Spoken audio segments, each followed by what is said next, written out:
Buenas tardes, muchas gracias por la invitación y por la oportunidad. Mi ponencia tentativa tiene el nombre, ha cambiado un poco el nombre y se llama La Mirada y la Palabra como acontecimiento en la obra de Carlos Rivera Martínez.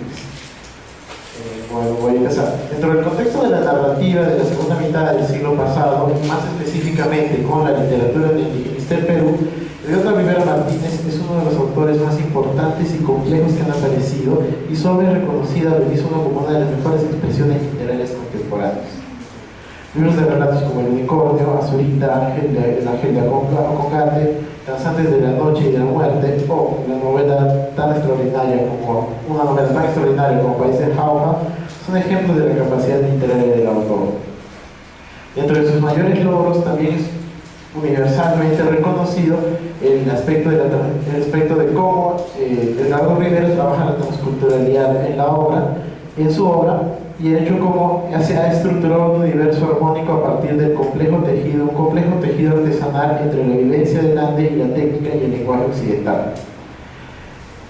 El neoindigenismo de Edgardo Rivera es bastante peculiar, ya que desde un comienzo muy prematuro parece haber estado con un poco de desconformidad con las delimitaciones trabajadas por Tomás de Cajalillo sobre el mismo indigenismo. Acordémonos que para el profesor sanmarquino el indigenismo se caracterizaba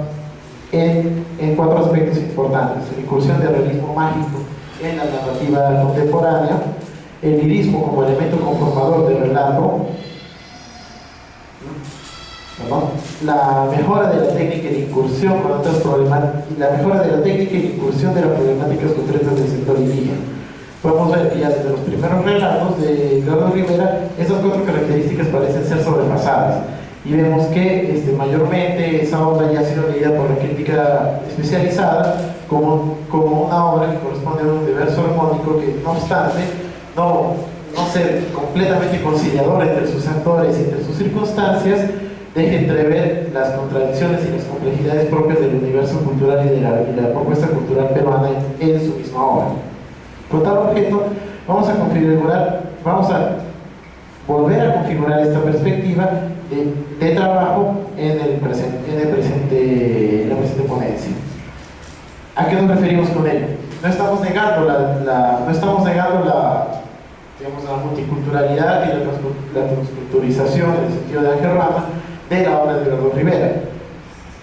sino nosotros lo que pretendemos es delimitar que existe un doble proceso de esta transculturalidad y que este doble proceso es posible descubrirlo gracias a la propuesta de acontecimiento filosófico del filósofo francés Alain Badiou. ¿A qué vamos a dedicarnos ahora? Vamos a ver como en tres momentos referidos a tres cuentos concretos del autor: Azurita, El Puente de la Mejorada y El Cuentero.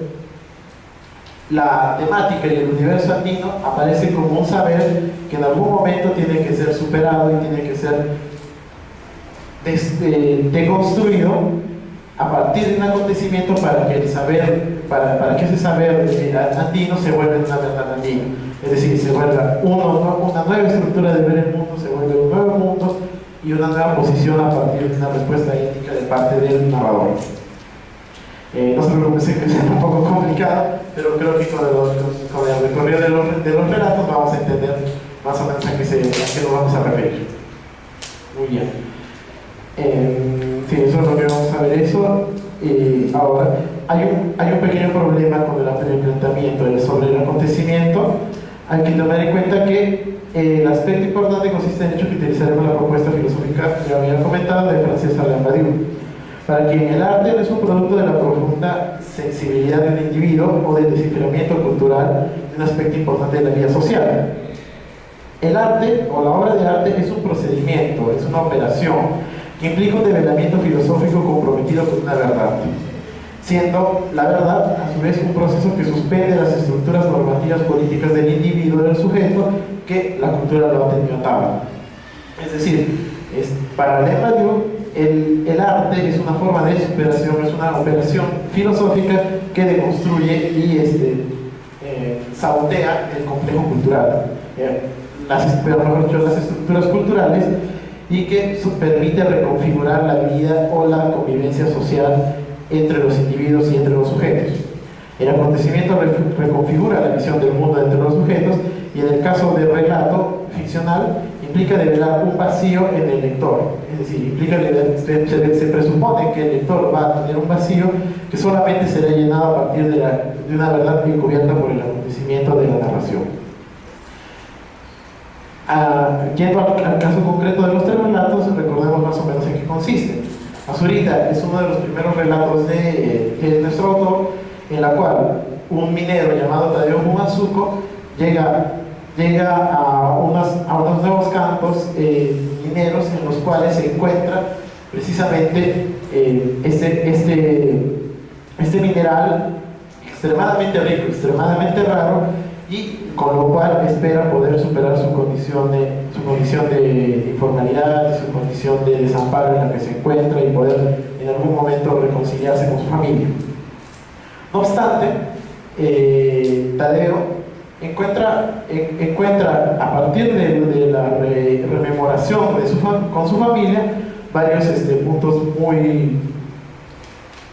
difíciles en los cuales no puede tener una conciliación propia, sobre todo con el hecho que esa misma rememoración implica un trabajo bastante complejo para su propio ser, implica recordar un divorcio, implica recordar hijos abandonados, implica recordar una vida pasada que precisamente él dejó por continuar con esta labor que está teniendo de minero. Al final del relato, Tadeo Umazuko pasa toda la noche en vela, preocupado por esta situación, preocupado por un mundo antiguo en el cual no puede conciliar, y decide tirar la Asurita a la laguna y esperar que el brillo del mineral pueda verse reflejado en la laguna y pueda ser compartido por todo el espacio físico. Muy bien, una primera lectura, por eso estaba hablando de una doble lectura transcultural. Vamos a ver una primera lectura transcultural del relato nos podría decir que Tadeo Umazuko es una persona en una situación de subalternidad, en una situación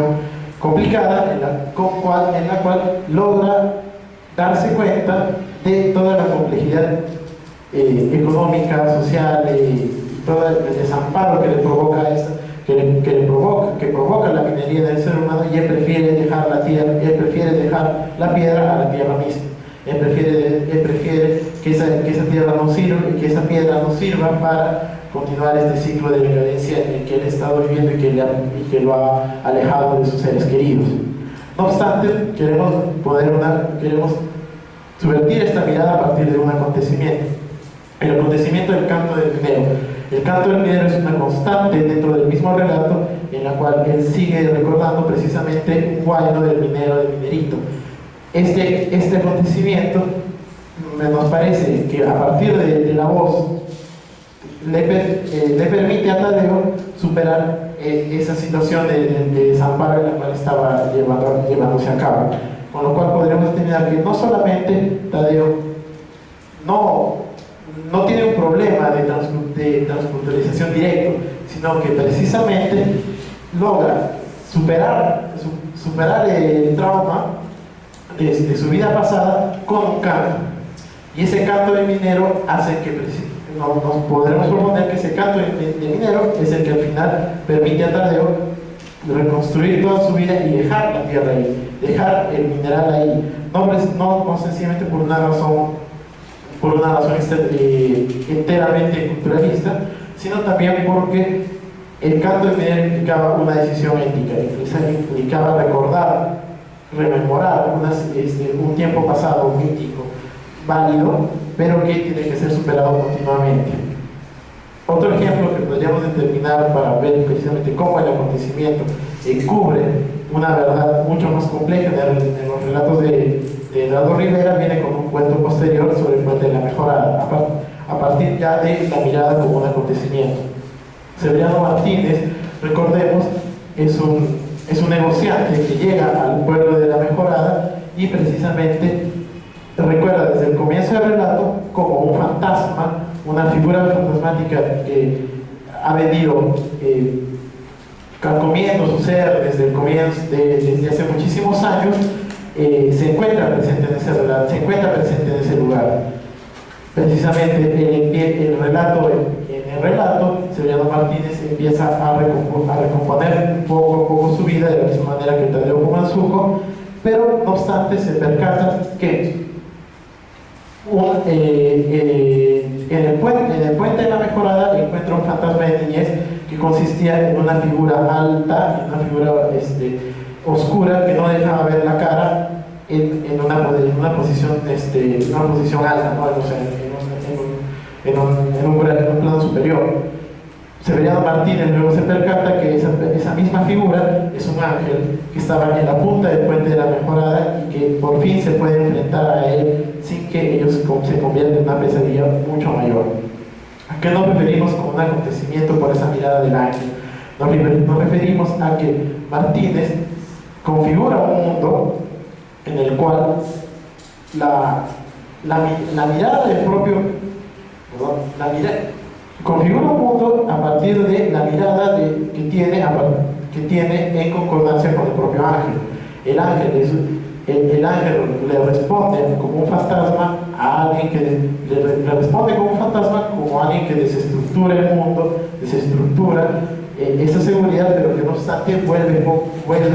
a darle un sentido en el momento en que Severiano encuentra una mejora de vida en la Mejorada. Como un comerciante, él regresa a la Mejorada, enfrenta su fantasma del pasado y espera una mejor decisión y espera una mejor vida de más adelante. En este sentido, el acontecimiento aparece a partir de la mirada, no a partir de la voz como en el relato de Zurita, donde sencillamente la voz del canto del minero, del guayno del minero, le propone una respuesta ética y le complejiza el recorrido del relato, sino la mirada del fantasma y el enfrentamiento que existe con el fantasma propone una respuesta ética mucho más concreta a la hora de actuar para Severiano Martínez, que es precisamente enfrentarse a la Mejorada, enfrentarse a ese puente, dar ese traspaso y en términos, por ejemplo, de José María Reyes, tender un puente, tender un pachuchaca que permita el encuentro transcultural entre esos mundos, antes no conciliados. Y un tercer cuento que quisiera tomar como ejemplo es precisamente El Cuentero. En El Cuentero, uno de los relatos más interesantes y más trabajados de Eduardo Rivera, reconocemos como el narrador es un profesor de escuela que está viviendo con varias personas en un bar y se encuentran frente a la llegada de un extraño cuentero, quien, después de amenazar de muerte a cada uno de los parroquianos, empieza a contar 3 relatos. En el primer relato nos narra cómo existe un zorro que se disfrazó de cura y engaña a todo un pueblo para que le den mujeres, para que le den alcohol y dé rienda suelta a su exceso. En el segundo relato se puede ver a un condenado que trata de asesinar al amante de su mujer, pero no obstante es matado la primera vez y vuelve a querer matarlo y se convierte en una condena eterna, un muerto viviente que trata de matar una y otra vez al amante de su mujer. Y un tercer relato donde el mismo narrador está narrando la historia de un diablo que en vez de hacer la vida imposible y en vez de destruir, en vez de hacer la vida imposible dando tentaciones a los hombres, prefiere contar historias y hacer que los hombres sientan mucho miedo y le entreguen todo su dinero y de rienda suelta a toda su poderío humano. El aspecto importante que me parece de este relato es que el cuentero aparece como una figura horrorífica, una figura maquiavélica, diabólica, que encuentra el goce en cada uno de los sujetos que está tratando y hace una demanda moral que impide que los demás sujetos en su momento le respondan. Esto se ve al final cuando, después que el condenado sale de la reunión, todas las personas reunidas alrededor de ella y se increpan mutuamente, pero no dan casa al condenado, puesto que el condenado sabía todos sus secretos y todos sus excesos. Nos parece que aquí el acontecimiento se configura a partir de dos aspectos de mirada y palabra. En primer lugar, la forma como se presenta el condenado, la forma como se presenta el diablo, tanto como zorro, es decir, como alguien astuto, como un condenado, como alguien que puede ir de frente al goce de los demás asistentes, y por otro lado también como una forma de destruir el contorno social y el contexto y el tejido social entre las personas, puesto que el narrador comenta como todos los parroquianos que fueron atacados por este diablo empiezan a desconfiar uno a uno entre todos ellos. Después de dar estos tres ejemplos, vamos a ir al punto mismo del trabajo. ¿A qué nos referimos como un acontecimiento que reconstituye el mundo? Nos referimos precisamente a la manera como el mundo cultural expuesto en la obra en la obra de Edgardo Rivera, y más precisamente en estos tres relatos, tienen dos dimensiones. Una dimensión cultural homogénea, en la cosmopolita y mestiza, en la cual se supone la existencia de una convivencia pacífica entre tanto el aspecto andino y el aspecto occidental, que se puede ver uno en la piedra, en la zurita; dos, en la convivencia digamos amena que existen entre los sujetos, entre los parroquianos antes de la llegada del diablo en el cuentero; y tres, con el recuerdo y la rememoranza de infancia que tiene Severino Martínez en el Puente de la Mejorada, van a ser necesariamente deconstruidos a partir de un acontecimiento, de un aspecto de afuera que llega y que destruye esa paz, destruye esa convivencia, destruye esa armonía. Esa armonía que es destruida por el acontecimiento tiene que ser repuesta por una decisión ética de los personajes. En el primer caso podemos ver cómo Tadeo Umazuco bota la piedra, bota la azulita y permite que el mineral continúe en la misma tierra. En el segundo caso vemos cómo Severino Martínez se enfrenta con su fantasma, se enfrenta con el ángel que lo atormentaba en sueños y ingresa a la mejorada. Y en el tercer ejemplo podemos ver cómo precisamente el profesor, el narrador, deja de lado las peleas que se están dando a partir de los chismes contados por este diablo, y empieza a tener una discreción sobre su propia condición de vida, y inclusive deja a entrever al lector que él podría ser el mismo cuentero, él podría ser el mismo diablo. Estas circunstancias permiten ver que el universo cultural andino creado por Edgardo Rivera existe gracias a partir de una superación de un universo anterior imperfecto, que tiene que ser superado por un acontecimiento propio, por un acontecimiento que destruya lo que antes se pensaba como universo mestizo y ingrese dentro del imaginario una concepción andina de la vida, o una concepción peruana del mundo andino o de las circunstancias andinas, pero ya desde otra posición, desde una nueva manera de ver el mundo en sí. Para acabar, quisiera señalar un último punto. La referencia que hacíamos en un comienzo de la propuesta de Escarpedillo es pertinente porque expone una problemática que siempre se ha dado a cabo en los estudios literarios peruanos en la actualidad, que es precisamente discutir cómo existe la conformación de las historiografías, cómo existe una conformación de historiografías literarias en contextos heterogéneos como los nuestros, ¿sí? Cómo nosotros pensamos la historia de la literatura, o cómo los críticos han pensado la historia de la literatura. Este debate debate se ha extendido en las llamadas literaturas andinas contemporáneas y en los últimos años se ha estado preguntando cuál es la naturaleza discursiva de los textos que sobrepasan la definición ya hecha por escritores en los años 70. Un reciente artículo de Omar Maki desde la sociología de la literatura y a partir de la figura de campo social de Pierre Bourdieu nos llama la atención, puesto que parte de este debate analizando textos, no analizando los textos literarios, sino de las declaraciones de los propios autores, entre los cuales está el mismo Edgardo Rivera, está Cien Zorrilla,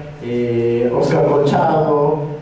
Vargas Vicuña, etcétera, en las cuales ellos mismos se autorizan como voces legítimas de un proceso que parece más estar estancado en una fantasía que en una realidad. Entonces, cabe la pena preguntarnos, ¿dónde está la vida peruana expuesta en las literaturas andinas contemporáneas? ¿Son unos proyectos más individuales, más personales, o son unos proyectos que han tenido una voz, o que pueden tener una voz social como lo fue el indigenismo o el neoindigenismo en la segunda mitad del siglo XX? En todo caso,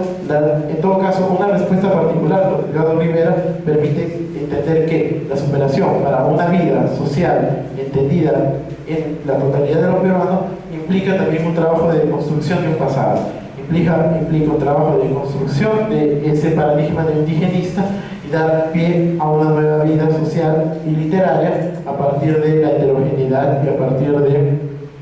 de los sucesos, a partir de la fidelidad artística y ética con los acontecimientos, es decir, con las perspectivas de cambio que se pueden dar en la sociedad y estar al tanto de ello. Bueno, eso sería más que todo.